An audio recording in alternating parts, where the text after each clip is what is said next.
Graça e paz, boa tarde a todos. Boa tarde, Dinara, seja muito bem-vinda.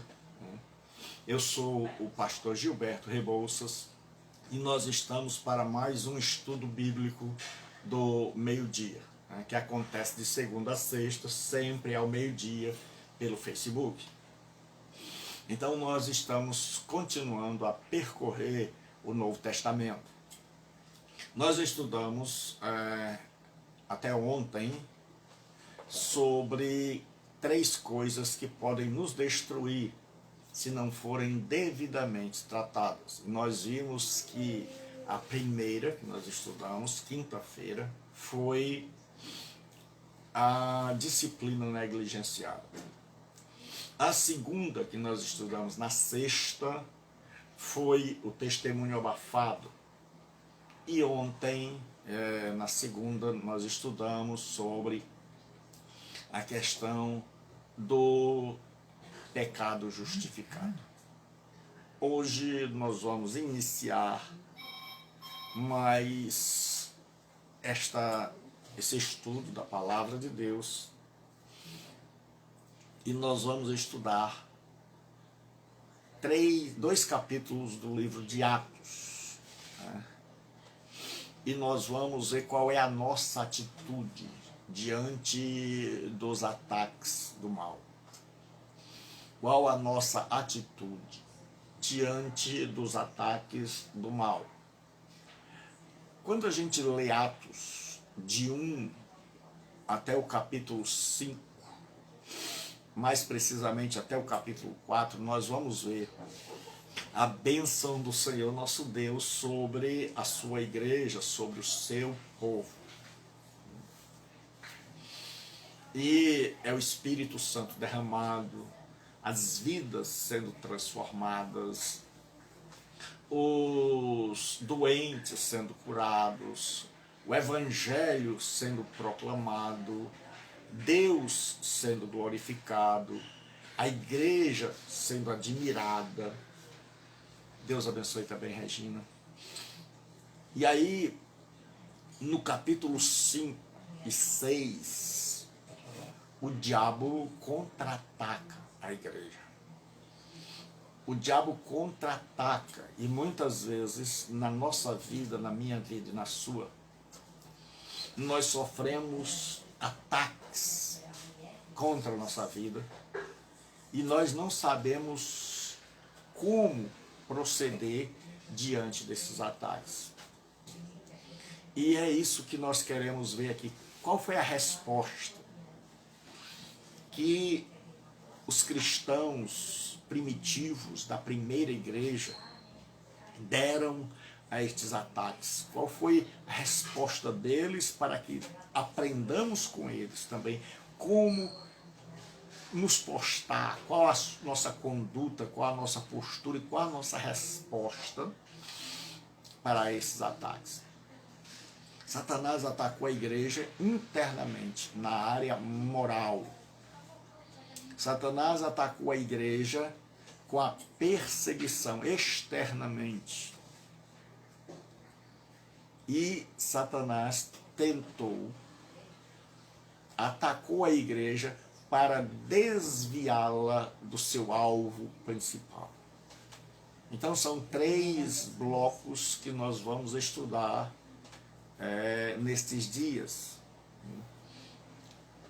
Primeiro, nós vamos estudar hoje o ataque da corrupção moral, o ataque interno, a corrupção moral.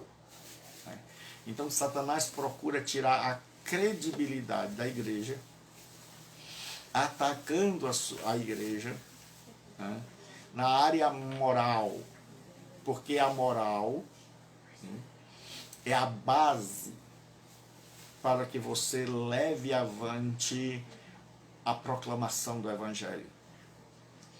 Porque se aqueles que proclamam o Evangelho, se aqueles que anunciam bem, se aqueles que clamam por virtudes, porque a nossa pregação não é uma pregação meramente religiosa, mas é uma pregação que tenta trazer uma palavra para os nossos dias, porque nós acreditamos que a Bíblia, ela tem uma palavra para nós hoje, em qualquer área da vida e em qualquer área da sociedade. E nós vemos que quanta gente que alardeia virtudes, quanta gente que, por exemplo, um político, se ele alardear virtudes, se ele disser que defende a família, se ele disser o que o povo quer ouvir, mas moralmente ele não for segundo aquilo que ele fala, ele vai cair no descrédito. Se um pai exigir da família uma vida correta, mas ele mesmo não tiver uma vida correta, ele vai cair no descrédito e suas palavras serão vazias. Se um líder religioso, ele, Rosângela, Deus abençoe, que bom tê-la aqui, Júnior, Deus abençoe. Então, para vocês que estão chegando agora, nós vamos fazer uma recapitulação. Nós estamos pregando, como vocês sabem, aqueles que estão nos acompanhando sempre ao meio-dia. Abraão, Deus abençoe Abraão. Nós estamos percorrendo o Novo Testamento com uma série de estudos. Nós estudamos sobre 3 coisas que podem destruir a igreja. Disciplina negligenciada, aí nós estudamos Corinto, capítulos 5 e 6. A disciplina negligenciada, o testemunho abafado e o pecado justificado. Nós acabamos ontem e hoje nós estamos iniciando uma nova série. Série esta que é como reagir, que resposta dar aos ataques do mal. Qual a resposta cristã aos ataques do mal? Aí nós estamos pegando também os capítulos 5 e 6, por coincidência, só que do livro de Atos. Então nós vimos que a igreja nasce, cresce, propaga-se, e está tudo abençoado, é só bênção, mas aí há um ataque do diabo, um contra-ataque. E o diabo ataca a igreja. Deus abençoe, Anselmo. Então, no capítulo 5 e 6, nós temos 3 contra-ataques do diabo. Ele vai atacar a igreja na área moral, porque, como eu estava dizendo, se um pai não age corretamente, ele não pode exigir que os filhos ajam corretamente. Se alguém que tem virtude é minado nessas virtudes, a sua autoridade cai por terra, seja em que área for. Então Satanás sabe disso e tentou corromper a igreja internamente. O seu segundo ataque foi a perseguição. Deus abençoe a Aninha. O seu segundo ataque foi a perseguição. Ele perseguiu os apóstolos. E o seu terceiro ataque foi o mais sutil de todos. Porque geralmente se pensa que o diabo, que o mal só nos ataca de forma violenta. Mas muitas vezes os seus piores ataques são aqueles ataques sutis que a gente nem sequer imagina. E nós vamos ver nesses 3 dias, se Deus assim nos permitir, nós vamos estar estudando sobre o ataque interno, a corrupção moral. Amanhã nós estaremos estudando sobre o ataque externo, a perseguição. E depois de amanhã nós vamos estar estudando sobre o ataque da distração, da tirada do foco.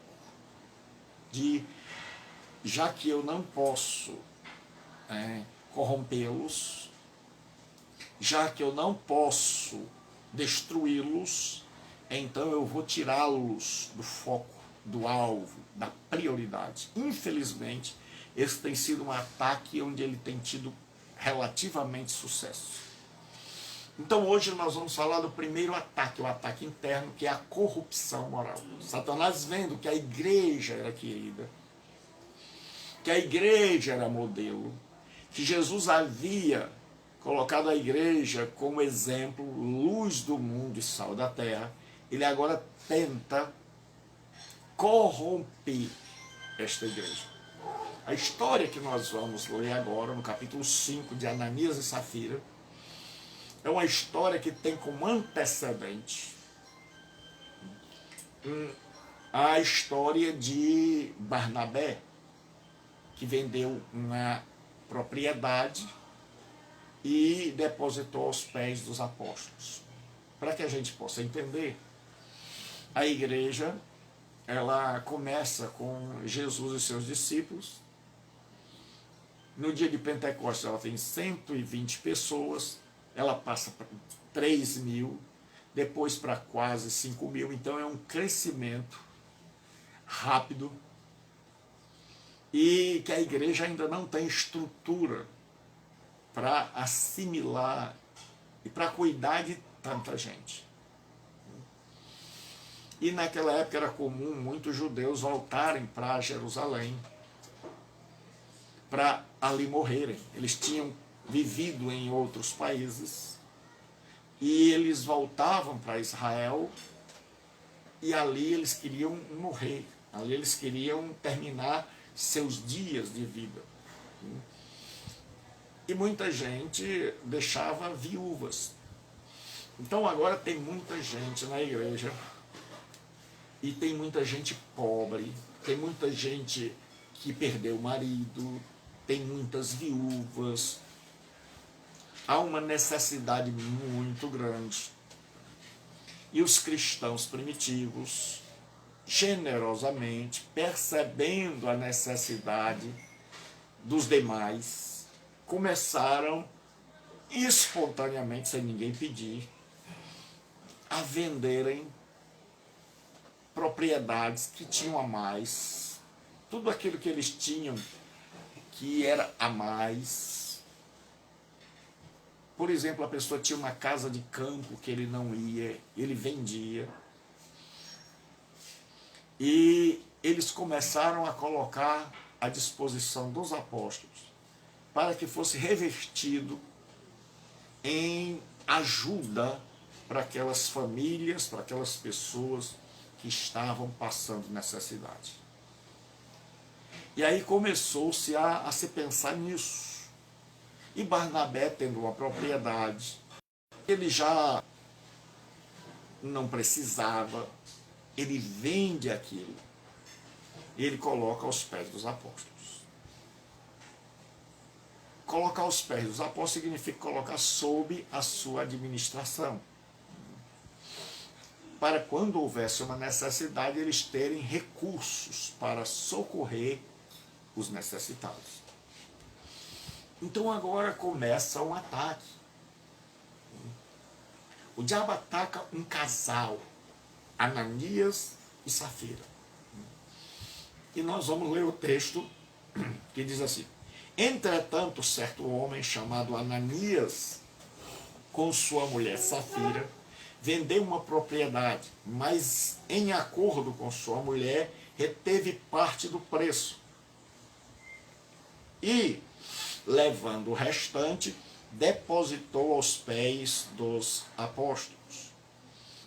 Então disse Pedro: Ananias, por que encheu Satanás o teu coração, para que mentisses ao Espírito Santo, reservando parte do valor do campo? Conservando, porventura não seria teu? E vendido não estaria em teu poder?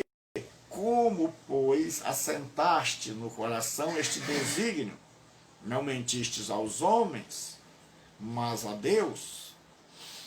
Ouvindo estas palavras, Ananias caiu e morreu, sobrevindo grande temor a todos os ouvintes. Levantando-se os moços, cobriram-lhes o corpo e, levando-o, o sepultaram. Quase 3 horas depois, entrou a mulher de Ananias, não sabendo o que ocorrera. Então Pedro, dirigindo-se a ela, perguntou: dize-me, vendestes, portanto, aquela terra? Ela respondeu: sim, portanto. Tornou-lhe Pedro: por que entrastes em acordo para tentar o Espírito do Senhor? Eis aí a porta os pés dos que sepultaram teu marido, e eles também te levarão. No mesmo instante, ela caiu aos pés de Pedro e morreu. Entrando os moços, acharam-na morta e, levando-a, sepultaram junto ao marido. E sobreveio grande temor a toda a igreja e todos quantos ouviram a esta notícia, a notícia destes acontecimentos. E sobreveio grande temor a toda a igreja e a todos quantos ouviram a notícia destes acontecimentos. Então, Satanás tenta destruir a igreja pela corrupção moral. Agora, o que acontece? Ananias e Safira, eles vendem o terreno, eles viram Ananias, Barnabé fazer, e eles querem aparecer. E eles querem agora ser vistos. E diz assim: entretanto, certo homem chamado Ananias, com sua mulher Safira, vendeu uma propriedade, mas em acordo. Eles venderam, prometeram que iriam dar aquela oferta ao Senhor. E na antiguidade, quando você prometia, aquilo já era pertencente a Deus. Já deixava de ser seu. Então, quando alguém prometia, a promessa já se tornava uma dívida. Então, Ananias agora, ele vende essa propriedade com o intuito de dar. Mas, inspirado pelo diabo, ele e a mulher fazem um acordo, eles são cúmplices para o mal. Cúmplices para o mal. Eles fazem um acordo, eles dizem, olha, metade a gente guarda. A outra metade a gente doa. Só que nós vamos dizer que aquilo que é metade é inteiro. Nós vamos dizer que nós estamos dando tudo e não apenas a metade. E diz assim, e reteve parte do preço. E levando o restante, depositou aos pés dos apóstolos. O pecado de Ananias e Safira era um pecado duplo. Era uma combinação de desonestidade e fraude. Lucas, ele coloca o verbo nosfizomai, que significa apropriação indevida. Ele esqueceu. E quando a gente perde a moral, quando a gente viola, quando a gente se torna desonesto, a gente perde a capacidade de raciocinar. Parece que inconscientemente nós nos esquecemos de coisas. A nossa mente fica uma mente seletista ou seletiva. Nós escolhemos o que vamos pensar e esquecemos o que deveríamos saber. Nós escolhemos o que vamos pensar e esquecemos o que deveríamos saber. A gente começa a esquecer. A gente pensa naquilo que a gente quer. A nossa cabeça fica programada para esquecer os deveres e para lembrar somente do que a gente quer. Ele esqueceu de que na hora que ele promete a Deus que ele vai fazer igual aos outros, de doar, vender aquela propriedade e doar para Deus, que naquele momento tudo, aquela propriedade já pertencia a Deus. Ele sabia.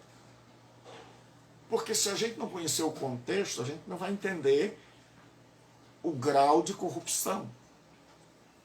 Então, ele sabia que ele já tinha prometido, então, toda aquela soma agora era de Deus. Deus não pediu a ele nada. Mas ele prometeu, e uma vez empenhando a palavra, tinha de cumprir. Mas ele esquece disso. Ele esquece, né? E aí ele combina com a mulher de fraudar. De dizer, olha, eu tenho que dar tanto a Deus, mas aqui nós vamos dar um jeito de nos dar bem. É o famoso esperto, é o famoso jeitinho brasileiro. Então nós vamos reter a metade e nós vamos dar a outra metade, e a outra metade como se fosse todo. É a desonestidade, um dos grandes problemas que destrói, Lucilene, Deus abençoe, o nosso mundo hoje chama-se desonestidade. É que para onde a gente se vira, seja no campo político, religioso, em nenhum lugar está imune à desonestidade e à fraude. Pelo contrário, parece que todos os ambientes da nossa convivência estão perpassados, estão maculados por esta coisa terrível chamada desonestidade. A desonestidade em vários níveis. E existe desonestidade a tal ponto, essa desonestidade é uma desonestidade a tal ponto em que um ser humano tenta fraudar, enganar, passar a perna no próprio Deus. Porque a questão da ninguém, Pedro não chegou como muitos de hoje chegam pedindo dinheiro. Não. Pedro nem sabia. Foi uma coisa entre Ananias e Deus. Ele chega para Deus e diz: Deus, eu tenho uma propriedade. Eu vou vender esta propriedade. Eu vou dar essa propriedade, o dinheiro arrecadado, eu vou doar. Deus não pediu isso. Deus não queria isso. E é o que nós vamos ver mais na frente. Mas ele quis. Ele está vendo os outros fazerem e ele também quer fazer. E aí, só que agora, ele pensa, quando ele vende, tem o dinheiro na mão, porque uma coisa é o que a gente pensa, outra coisa é na hora. E eu sempre digo, tenha cuidado. Porque muitas vezes, nas horas de angústia, a gente faz promessas a Deus, que uma vez passada a angústia, a gente já não cumpre. No Antigo Testamento, o povo, na hora da angústia, na hora da seca, na hora do desespero, na hora da morte dos animais, eles prometiam ao Senhor: Senhor, se acontecer um milagre de chuva, se acontecer um milagre dos meus animais não morrerem, se acontecer um milagre deles engordarem, deles se multiplicarem, deles procriarem, então eu te darei uma oferta de um cordeiro imolado.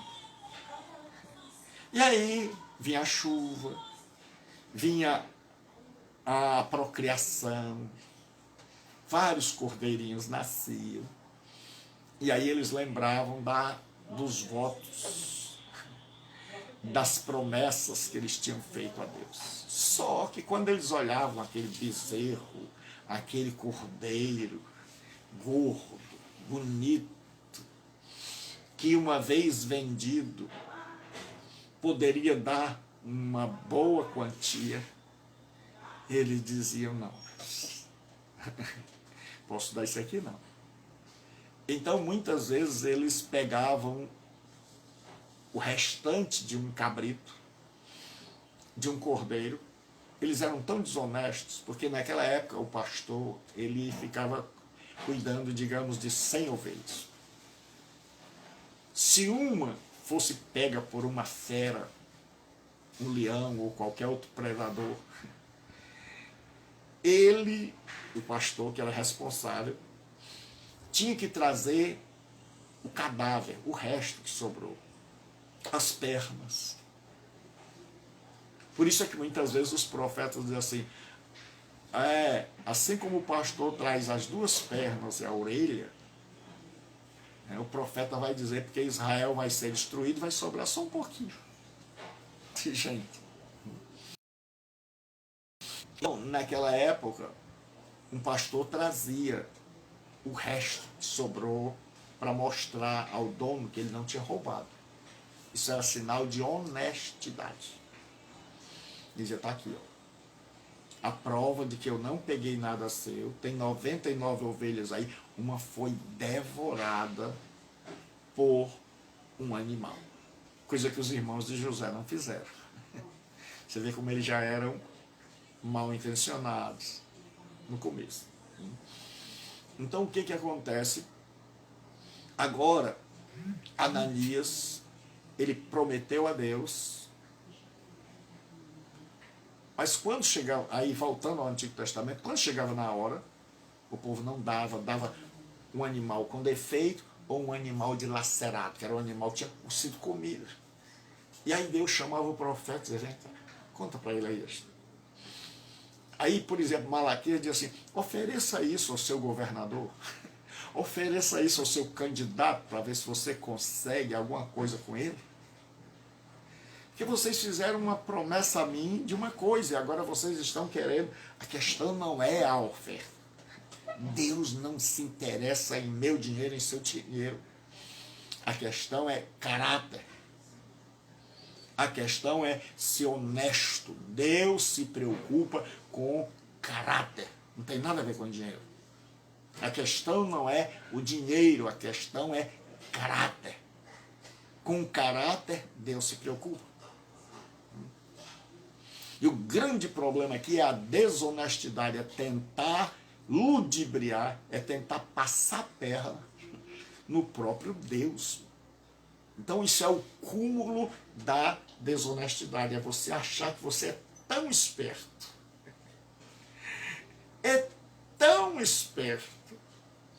que até em Deus você pode dar um nó. E aí ele chega e ele faz um acordo com a mulher e a mulher diz sim. E ele chega aos pés dos apóstolos. Então, o verbo usado aqui é nosfizomai, que significa pôr de lado, separar, furtar, retirar, desviar secretamente e apoderar-se para uso próprio. É o que diz a concordância de Strong. Então, o que Ananias estava esquecendo é que quando ele fica com a metade, ele está fazendo apropriação indevida. Ele está tomando algo que não é mais dele. Desde o momento que ele prometeu a Deus, já não era mais dele. Então, quando ele fica com a metade, ele está ficando com a metade que pertencia a Deus. Então, aquilo constitui-se agora um roubo, uma apropriação.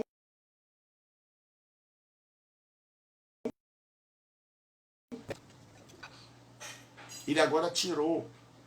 Ele agora foi desonesto. Então agora ele está roubando.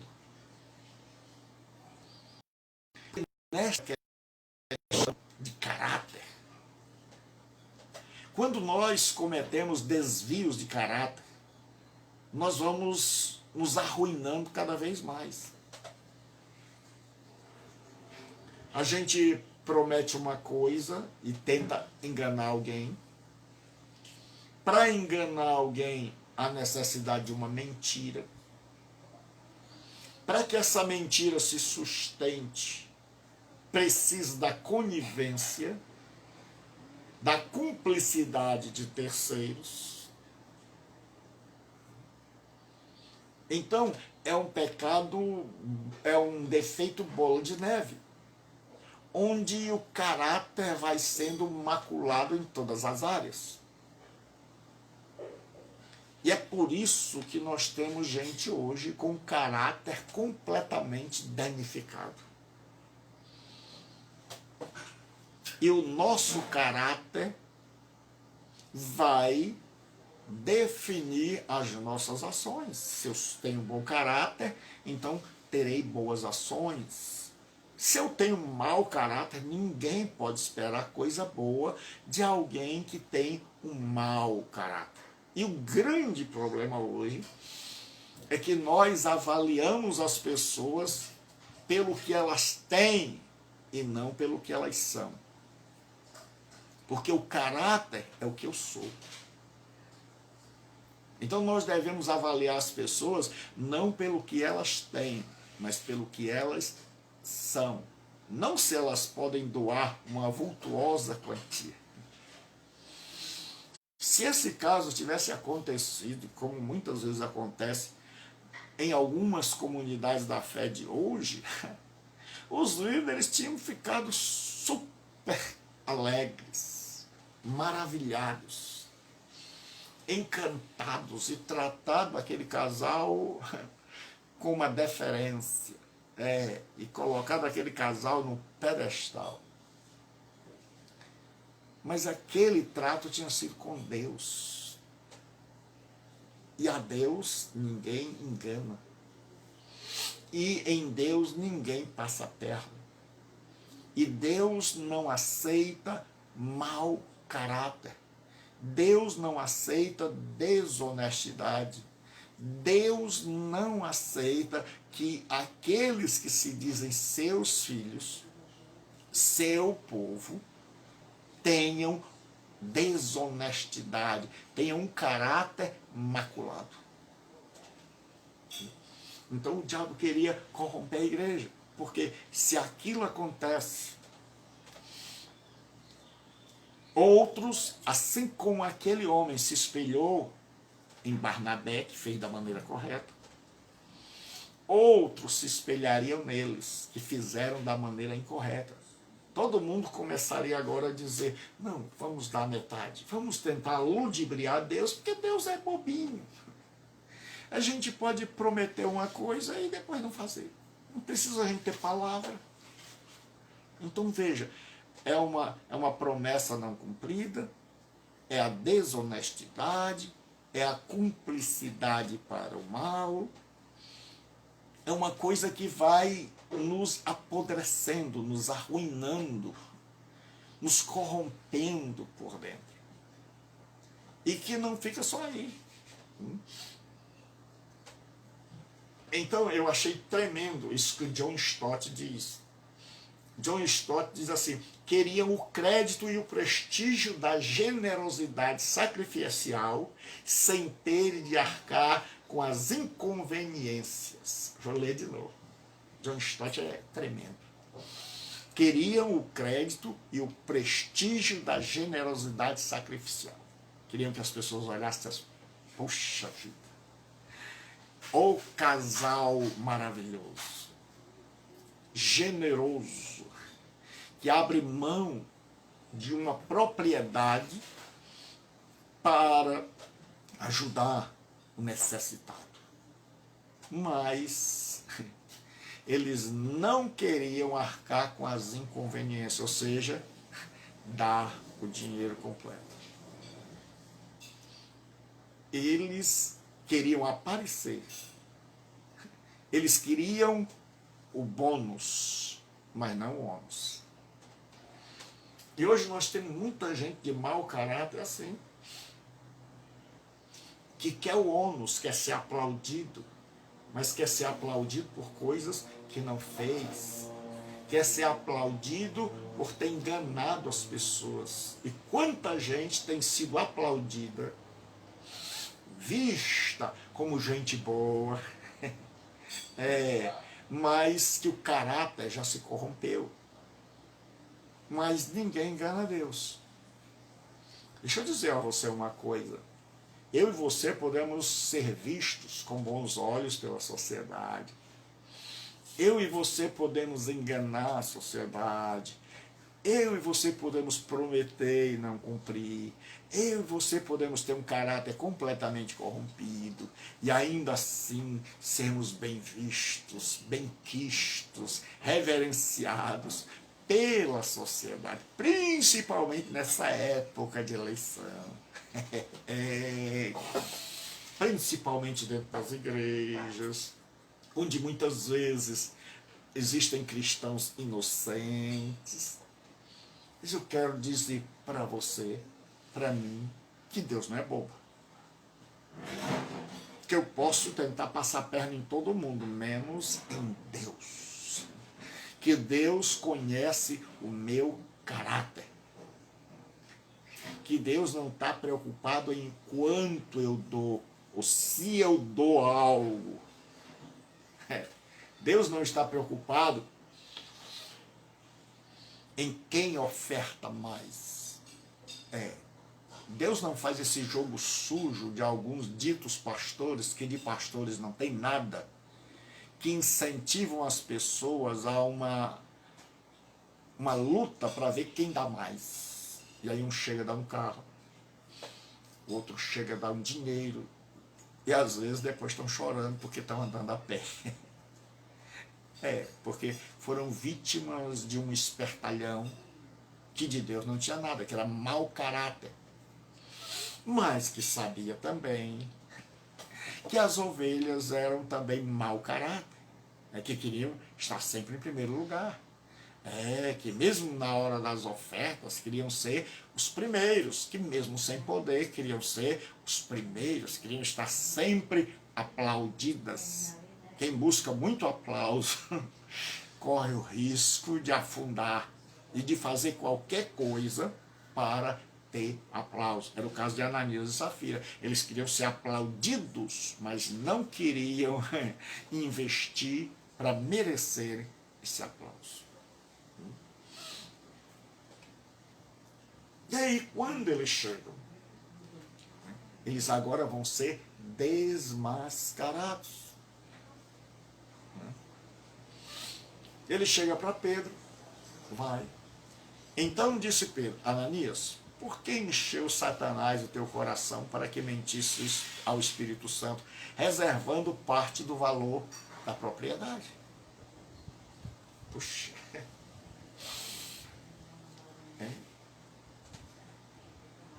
Contra o mau caratismo só tem um remédio: verdade. Pedro chega e Deus tinha dito a Pedro: olha, Pedro, não se engane com esse cidadão. Ele não é honesto. Ele guardou, juntamente com a mulher, metade do que ele me prometeu. Então não vá se enganar achando que ele é uma boa pessoa maravilhosa. Então nem todo mundo que é ruim é gente que rouba, é gente que estupra. E agora tem até o tal do estupro culposo. Isso nunca existiu e nunca existirá. Todo estupro é estupro. É um monstro quem comete um negócio desse. Mas nossa sociedade não quer lei, nossa sociedade não quer limite. Então tá aí, nós estamos caminhando para um mundo sem limite. Daqui a pouco pedofilia não é mais crime, daqui a pouco roubar não é mais crime, estuprar não é mais crime, o estuprador vai ser um doente, coitadinho, vai ser digno de pena, vão se criar clínicas para tratar estuprador, pedófilo. Hoje tem um monte de gente nas redes sociais bradando, e com toda razão, não existe estupro culposo, nunca. Não existe estupro culposo. Mas, por outro lado, nós estamos numa sociedade que não quer lei, que não quer limite. Então, nós temos aquilo que desejamos. A nossa sociedade vai colher aquilo que planta. Então, o que acontece? Voltando para o nosso texto. Agora, Ananias e Safira vão lá tentar colher os louros, tentar receber os aplausos, os abraços apertados, os tapinhas nas costas. E aí Deus diz: não se engane, Pedro. Ainda bem que havia um pastor com quem Deus falava. Ainda hoje existem pastores que ouvem a voz de Deus. Pedro não era daquele: oh, irmão, que coisa boa a sua oferta. Pedro não estava atrás da oferta, mas do caráter. E o verdadeiro pastor não está atrás da oferta. O ministério dele não é feito de ofertas. O ministério dele é feito de transformação de caráter. As ovelhas dele não são ovelhas que doam, são ovelhas que têm caráter. E ele é uma pessoa que tem caráter e que só aceita oferta honesta. Se os políticos tivessem caráter, ainda tem, mas eu creio, porque eu não creio que todo mundo seja farinha do mesmo saco. Porque no dia que nós acreditarmos que ninguém mais presta, então nós vamos ser gente desiludida. E como eu creio que Deus não nos abandonou, não nos entregou a nossa própria sorte, eu acredito ainda que existe gente, não é muita não, mas gente que ainda é boa, gente que ainda tem caráter, gente que entra na política para fazer o bem, gente que entra no pastorado para realmente levar a mensagem de Deus e não enricar. Eu acredito que ainda tem cristão que ama a Deus, que ainda existe homens e mulheres que são tementes a Deus, mas também não sou ingênuo para acreditar que todo mundo que usa um paletó e uma Bíblia, ou uma batina, ou qualquer título religioso, que é bom, que é maravilhoso, ou qualquer pessoa que faz esse tal desses sacrifícios, que oferta e que dá, é bom. Não, nós não podemos ser tão ingênuos assim, porque o nosso Deus não é ingênuo. E Jesus disse: sede simples como as pombas, mas prudentes como as serpentes. E nós precisamos da direção do Espírito Santo para que ele diga: olha, tenha cuidado, esse aí é mau caráter. Então nós temos que ter cuidado com o caráter, porque se Satanás conseguir corromper o caráter, a igreja perdeu o seu poder. Vou dizer de novo, se o caráter for corrompido, a igreja perdeu o seu testemunho. A igreja deixou de ser sal. Por isso Satanás tenta. Por que as pessoas descreem na política? Por que estão descrendo nas estruturas religiosas? Porque há muito mau caratismo. E esse mau caratismo é incoerente com o discurso. Nós já sabemos que as pessoas estão prometendo: vão fazer isso, vão fazer aquilo outro. E aí depois a gente só sabe que foi obra superfaturada. É gente que prega e que anuncia amor, mas que ama a mulher alheia. É gente que condena o homossexualismo, mas depois a gente descobre que era homossexual. É gente que condena a prostituição, mas depois está andando com prostituta. Depois deixa a esposa por uma menina novinha. É gente de mau caráter. Então, caráter é algo essencial no cristianismo. Então, o caráter é a base. Uma igreja de caráter tem moral para pregar o evangelho. Uma igreja sem caráter não prega o evangelho. Gente sem caráter não tem coragem de pregar. Nós estamos com problemas de gente para levar o evangelho, para pregar o evangelho, para mostrar a cara. Por quê? Porque falta caráter. Muita gente não quer ir porque ele sabe que o discurso vai ser incoerente com a vida. Como disse Mahatma Gandhi: amo o vosso Cristo, mas abomino o vosso cristianismo. E Mahatma Gandhi diz mais: eu seria cristão se não fossem os cristãos.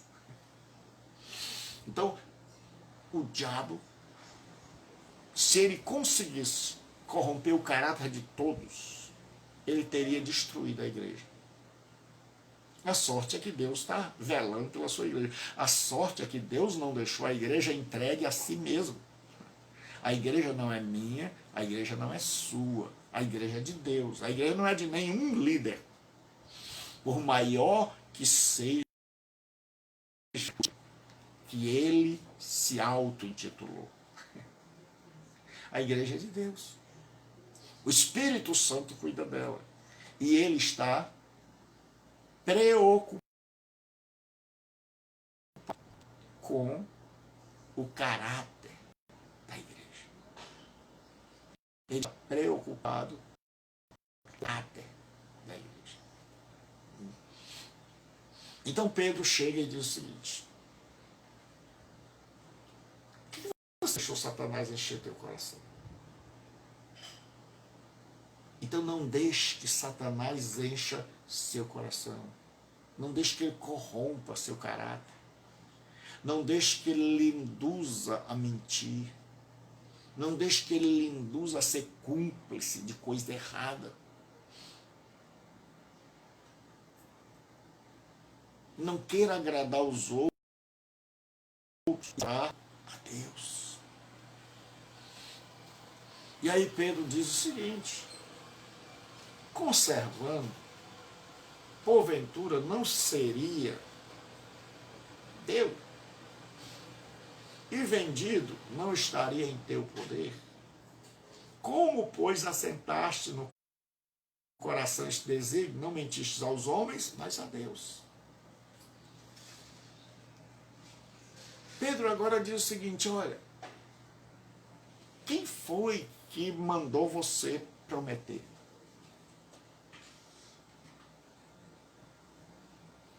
Não era seu. Não havia nenhum problema, diz Pedro, em você ficar, em você não dar nada para ninguém. Você não era obrigado. Você não foi obrigado. Ninguém te insuflou, como hoje muitas vezes fazem, a se comprometer. Não. Era seu. Se você não tivesse vendido, era seu. Se você não tivesse prometido e você tivesse vendido, era seu. Não tinha mal algum, diz Pedro, em você conservar para você, em você não querer ajudar ninguém.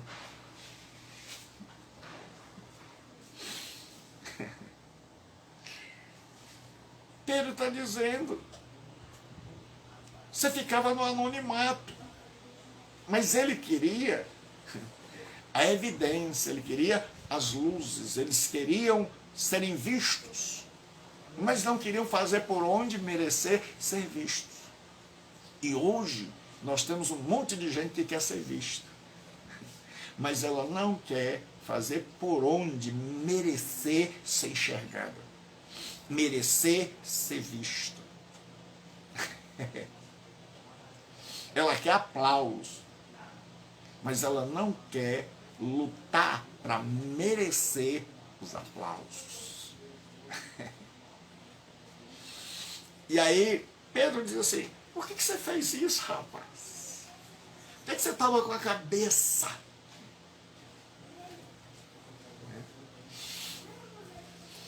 Aí o Howard, ele diz assim, ó, o pecado não se achava na sua mentira ao Espírito Santo. O pecado se achava na sua mentira ao Espírito Santo. E consistia, assim, não em dar uma mera parte do preço ao fundo comum, mas sim em alegar que o dinheiro representava a totalidade e não apenas parte do preço. Então é tentar mentir para aparecer. É tentar ser o que não é.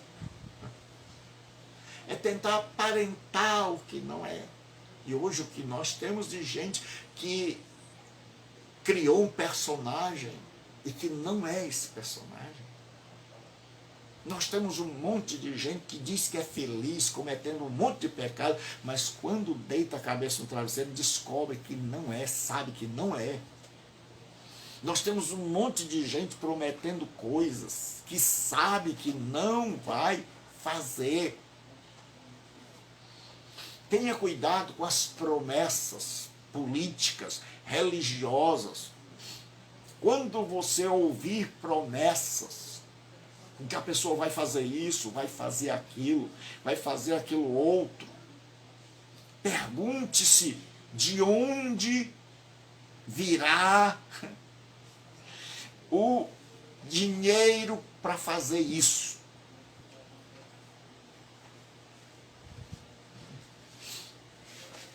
Porque geralmente é assim.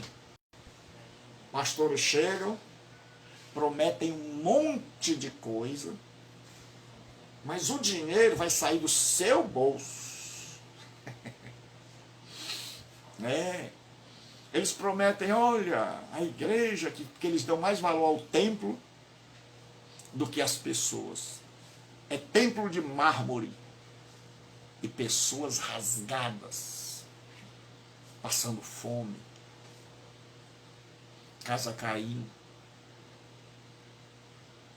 Então tenha cuidado. Quando disser assim, nós vamos fazer isso, vamos fazer aquilo, você faça a seguinte pergunta a você mesmo: de onde virá, de onde será tirado recurso para fazer isso? Quando o político diz, eu vou fazer isso, eu vou dar bolsa isso, bolsa aquilo, aí eu vou fazer tantos hospitais, eu vou fazer tantas coisas, ele não tem dinheiro.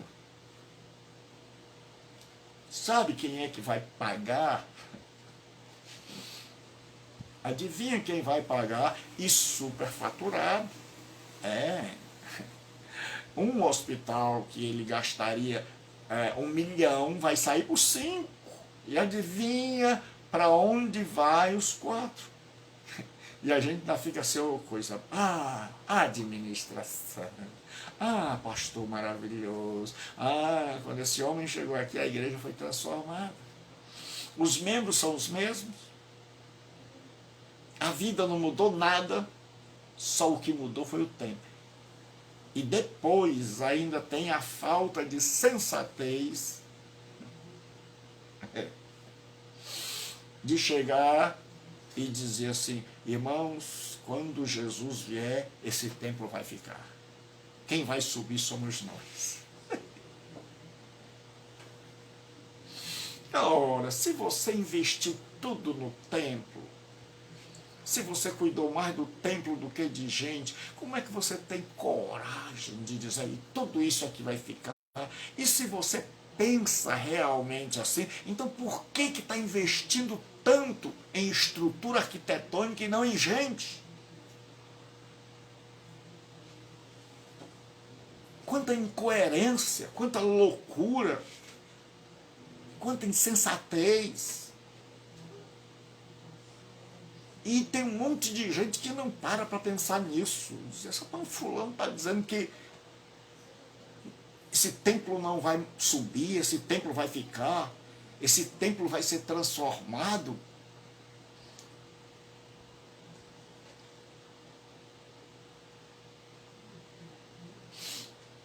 Esse templo aqui vai ficar para o anticristo e ele está investindo todo o dinheiro no templo.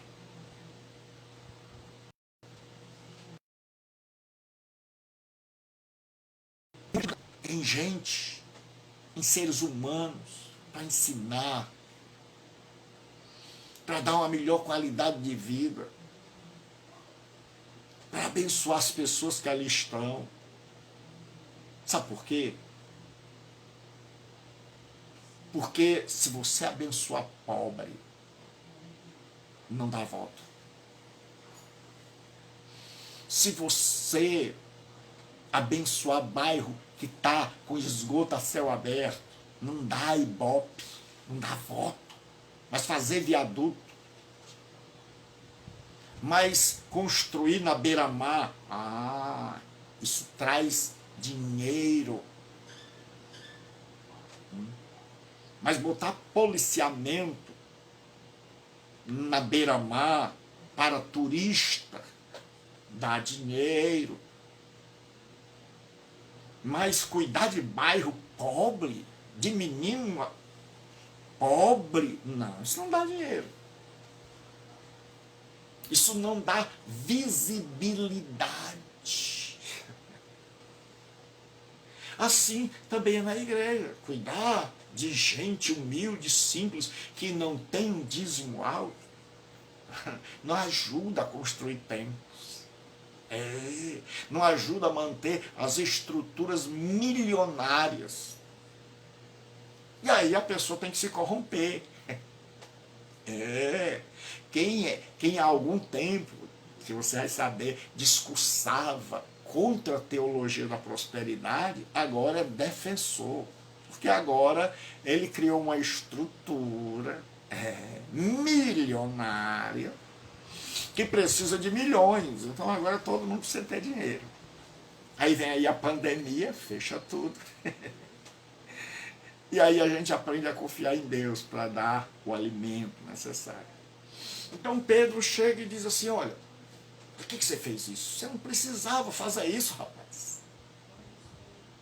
Então antes de você se comprometer com Deus, pense. Pense em qual é a real motivação. Eu quero realmente ajudar ou eu quero aparecer? Porque é melhor ficar invisível do que mostrar o que não é. Vou dizer, é melhor permanecer no anonimato do que ser visto de uma maneira que você não é. E aí o que aconteceu? Pedro diz, não mentiste aos homens, mentiste a Deus. Você tentou ludibriar Deus. E ouvindo estas palavras, Ananias caiu e expirou, sobrevindo grande temor a todos os ouvintes. Quando ele cai e morre, agora todos temem. Sabem, com Deus não se brinca. Posso enganar um pastor, eu posso enganar o povo, mas eu não posso passar a perna em Deus.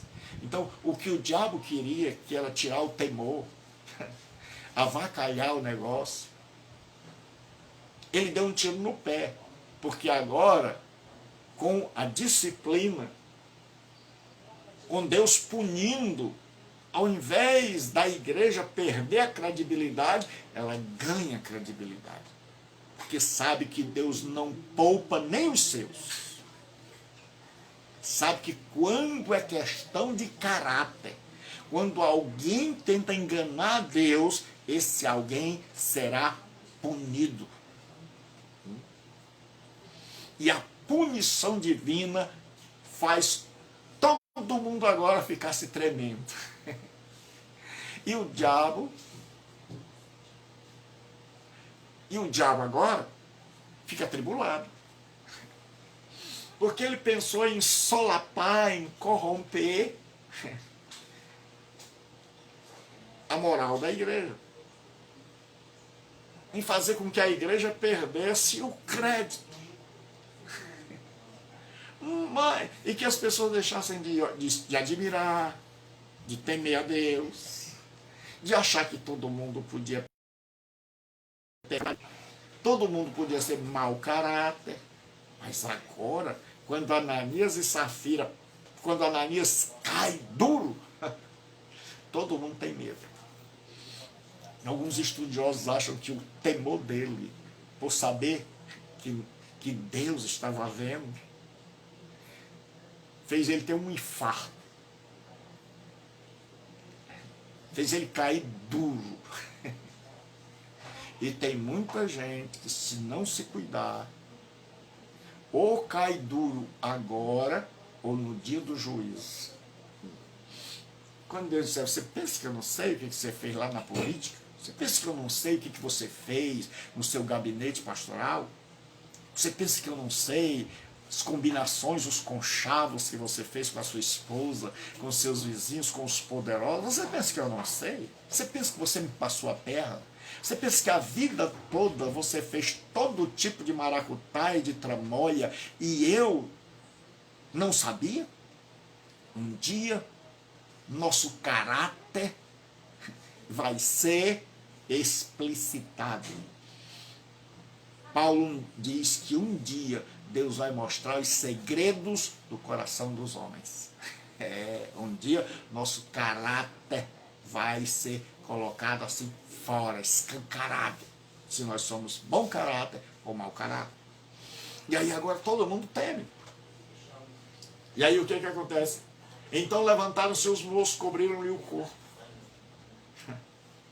E levando o sepultário. Quase 3 horas depois entrou a mulher de Ananias, não sabendo o que ocorrera.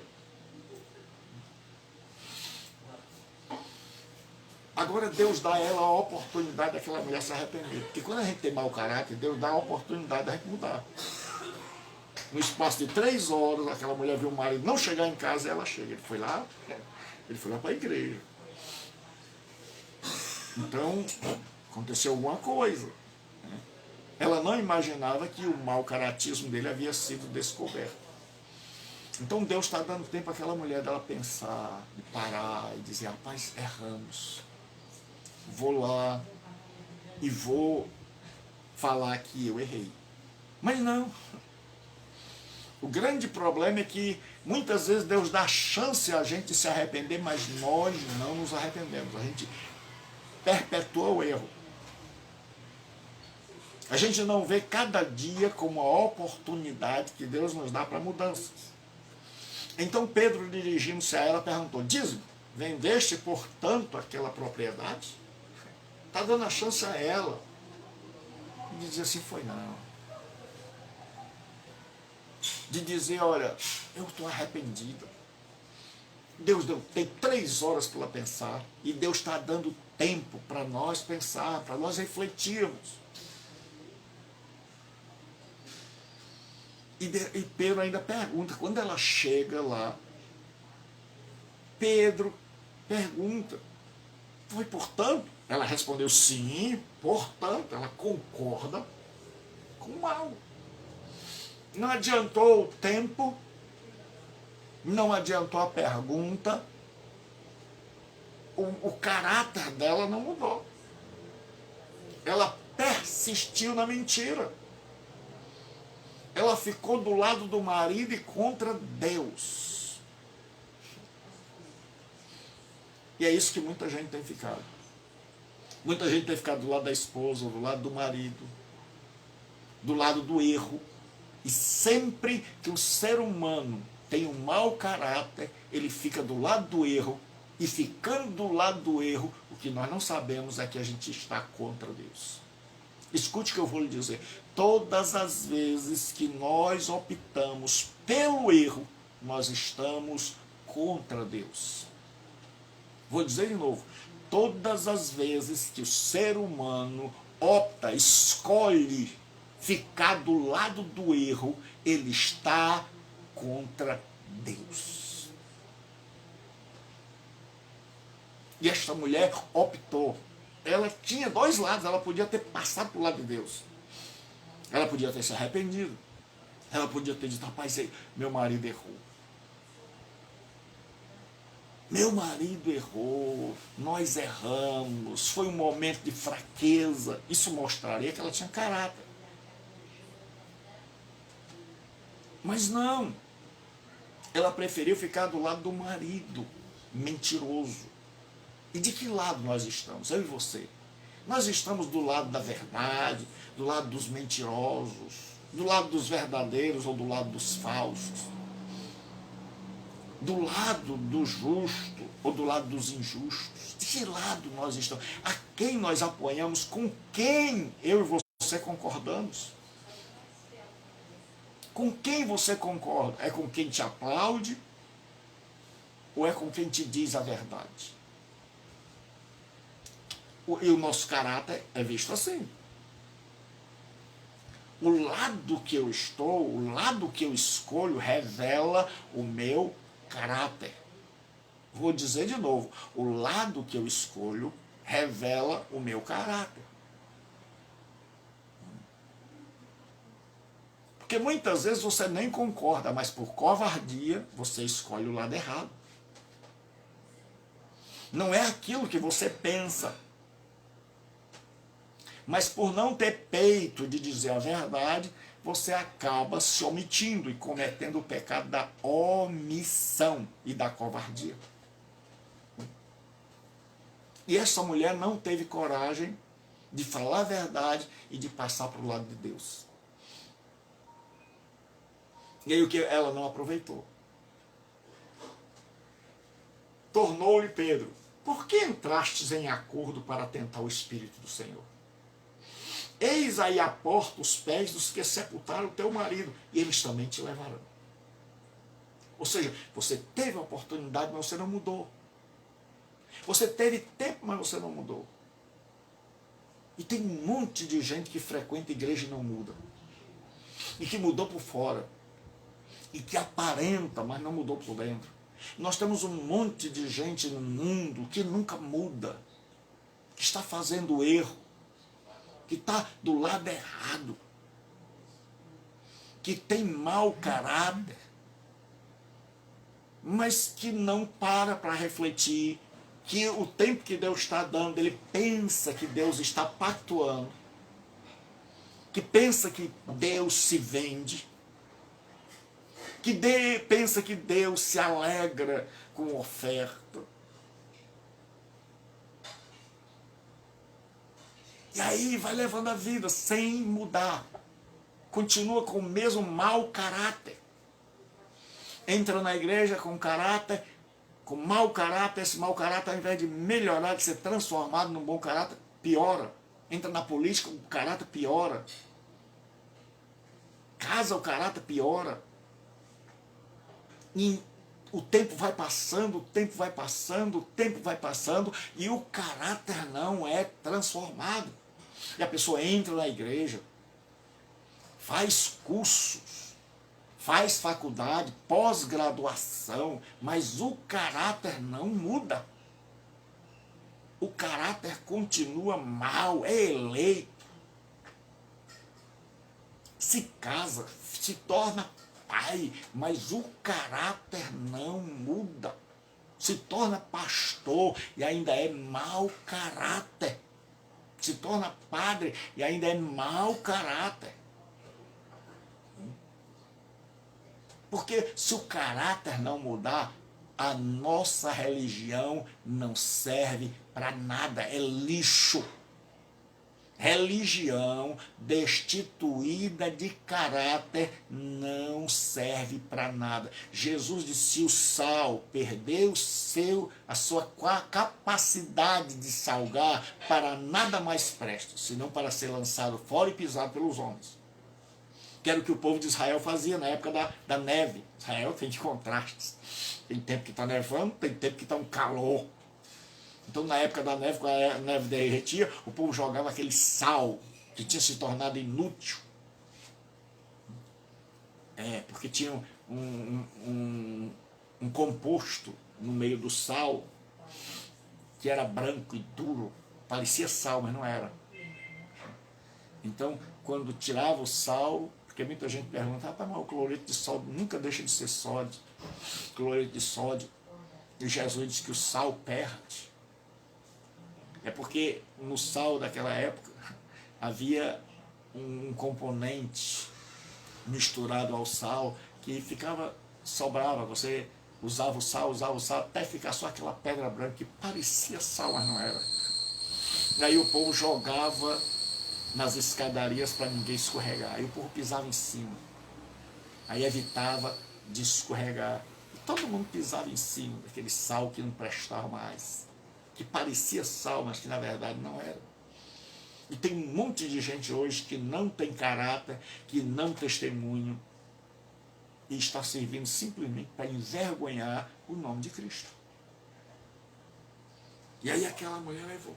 E aí a Bíblia diz assim: no mesmo instante caiu ela aos pés de Pedro e morreu. Entrando os moços, acharam morta e levando-a sepultaram junto ao marido. E sobreveio, presta atenção, que aqui é onde a gente vai terminar.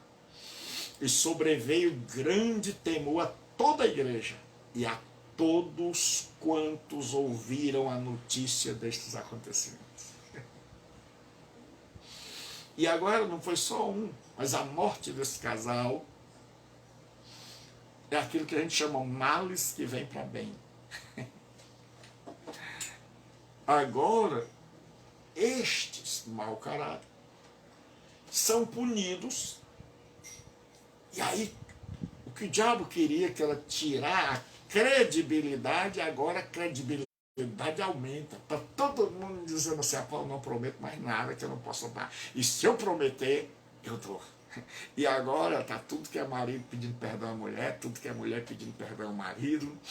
Todo mundo que andava errado está se dobrando o joelho, está todo mundo voltando para Deus, e agora está um avivamento tremendo na cidade, está todo mundo orando, todo mundo diz: eu não li a Bíblia hoje, eu não orei hoje, eu não comunguei com Deus, eu estava com raiva do vizinho, vamos fazer as pazes, porque Deus não brinca. E aí está todo mundo agora no temor, todo mundo andando nos caminhos do Senhor. Porque qual foi a resposta da igreja? Foi a verdade. Foi mostrar que nem todo mundo era mau caráter. Existe um monte de pastor, um monte de crente que é mau caráter. Mas nem todo mundo é Ananias e Safira. Ainda existem uns Pedros da vida. Ainda existe gente que teme a Deus.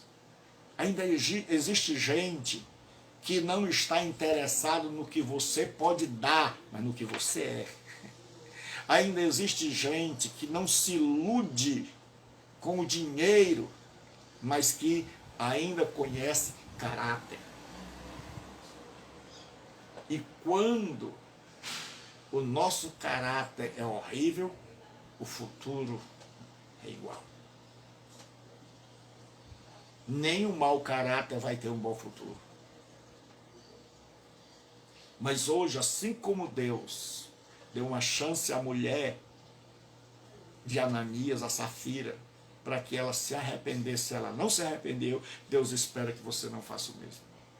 Se você está me ouvindo aí, qualquer lugar do mundo, então hoje arrependa-se, veja, avalie o que você tem sido, arrependa-se e peça a Deus perdão e salvação, baseado no sacrifício de Jesus na cruz do Calvário.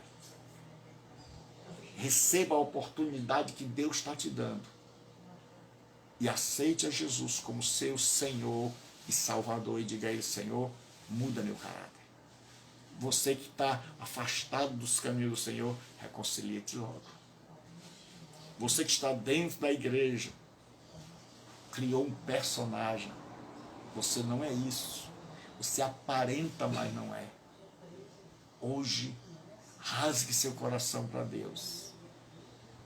E não queira aparecer. Faça como João convém, que ele cresça e eu diminua. Porque quem deve aparecer na minha vida e na sua, não somos nós. Quem deve aparecer é Cristo. Deus abençoe.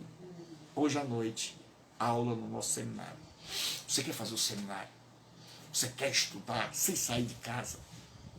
Então hoje à noite, às 20 horas, 92037604. Você manda mensagem, o Ian coloca sempre aí. Você manda mensagem para esse zap e você faz sua matrícula. Você pode estudar de duas maneiras: online, terça, quinta, segunda e quarta, às 20 horas, ou você não podendo, fica gravado aqui, tá ali, 92037604. Você estuda a hora que você quiser, em qualquer lugar do mundo. Onde você estiver, você pode estudar, porque fica gravado aqui e eu posto no meu canal no YouTube, Gilberto Rebouças. Então, aqueles que vieram pela primeira vez, Deus abençoe. Aqueles que já estão conosco, persevere. Perseveremos. E amanhã nós vamos continuar. Amanhã nós vamos ver como é que se enfrenta a perseguição. Que Deus nos dê um caráter saudável, sadio. Que Deus possa nos mostrar que a maior riqueza é aquela que o ladrão não rouba, que a traça não corrói, que a ferrugem não destrói, que são as riquezas celestiais. Que Deus nos abençoe hoje à noite. Então, se você quer se matricular, manda uma mensagem para este WhatsApp e nós faremos a sua matrícula. E você pode estudar conosco. Se você quer, pastor, eu quero saber como é a aula, então veja hoje à noite. Deus abençoe. Até mais. E vai ficar aqui gravado para você deixar seu comentário. E vai ficar também no YouTube. Meu canal lá é Gilberto Rebouças, tudo minúsculo. Você coloca Rebouças com U, não é com L. Gilberto Rebouças, tudo minúsculo, e vai estar lá. Deus abençoe, um beijo no coração e até a noite. Hoje, às 20 horas, você é meu convidado para assistir uma aula sobre Cristo, meu Senhor, meu Salvador, meu tudo. Deus abençoe, fique com Deus, Deus abençoe sua família.